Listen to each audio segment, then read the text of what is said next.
You ask Tiger to solve. This deals with linear equations with one unknown. The final result is x equals 8. Let's solve it step by step. Simplify the expression. Expand the parentheses. Simplify the arithmetic. Multiply the coefficients.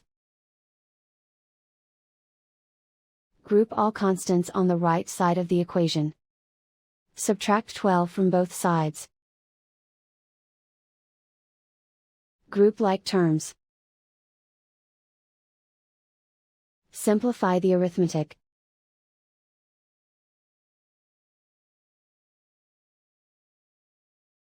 Isolate the x. Divide both sides by -14. Cancel out the negatives. Simplify the fraction.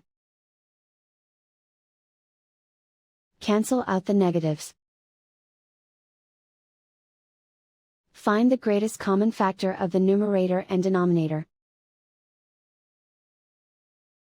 Factor out and cancel the greatest common factor.